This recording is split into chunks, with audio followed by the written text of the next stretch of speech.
Shavuot a todos. Bem, estamos mais uma vez aqui com o nosso bate-papo e hoje gostaríamos de falar sobre algo que tem sido muito mistificado, né? Principalmente pelos cristãos evangélicos, e nós vamos trazer aqui um assunto muito bom para nós batermos um papo e nos situarmos com relação à interpretação e a narrativa realmente histórica sobre o assunto. Então, sobre Isaías 14 e 12, né, que tem como base aquela questão da queda do rei da Babilônia, Nabucodonosor.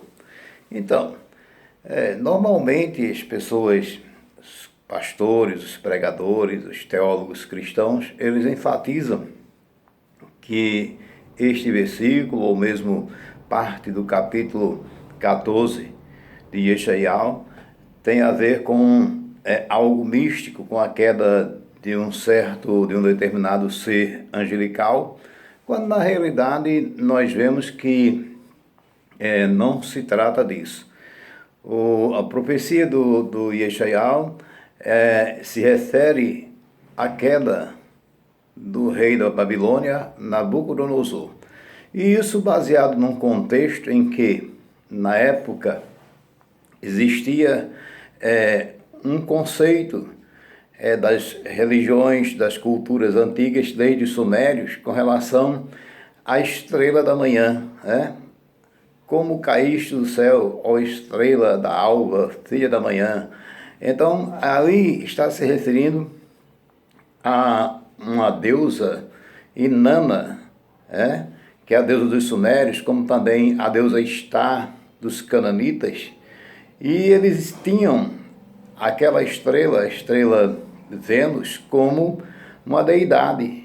Isso desde os povos mais antigos, que eles cultuavam os exércitos dos céus. Então eles tinham os astros como deuses e cultuavam esses astros. E pegando esse contexto, essa cultura, principalmente dos babilônicos, que eles acreditavam em deuses, em anjos, adoravam, cultuavam dentro da sua mitologia a cosmologia, que eles tinham como que os astros fossem deuses. Então o profeta, ele profetiza, e essa profecia ela vem como em forma de uma poesia, falando sobre a queda do Nabucodonosor. Então, como caíste do céu, ó estrela da manhã, filha da alva, é tu que prostravas as nações, né? Então, veja bem, está se tratando de um rei que se achava um deus, né? Que estava dentro desse conceito que os imperadores, que os grandes líderes dos impérios, os reis, eles eram descendentes de seres celestiais, ou eram filhos dos deuses. Então, através disso, eles impunham medo nas sociedades, nas populações, e assim eles reinavam sobre aqueles povos. Então, como ele era soberbo, né? Totalmente soberbo, um homem muito ímpio, então ele estava no seu auge, no seu apogeu de glória, de poder, e ele dava vida a quem queria, ele matava quem ele queria, e naquele momento vem o profeta falando em nome do Eterno, de Kadosh Baruch Hu, e profetiza, sobre a sua queda. Então, nada mais, nada menos, essa profecia do que realmente falando a Nabucodonosor, rei da Babilônia. Então, desmistificando, não tem queda de anjo, não tem queda de Lúcifer, que aproveitando a passagem, é a questão da palavra Lúcifer, que vem do latim, a tradução por Jerônimo, que é portador da luz, não tem nada a ver com anjo, portador da luz, está se referindo à estrela, Vênus, esse astro que no amanhecer, no alvorecer, ela tem aquela luz brilhante, e ela antecede o alvorecer. né? A luz da manhã que vai surgindo.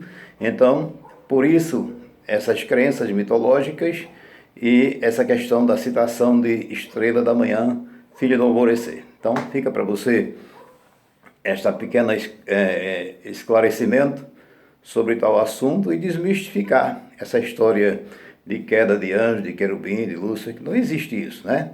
Então, o contexto mostra tudo isso, a história mostra tudo isso. E se você ler os capítulos anteriores, as narrativas sobre a Babilônia e também a cultura babilônica e a cultura do Antigo Oriente, você vai encontrar muita explicação para esses textos sem mistificar. E o cristianismo trouxe isso, entrou dentro dessa mística, né? E criou essa ideia de que o anjo se rebelou contra o Criador. Isso não existe. Não existe anjo que se rebela contra o Criador. Isso é tudo coisas criadas pelas religiões que não tem nada a ver com a realidade. Então, Shavuot Tov a todos. Boa semana.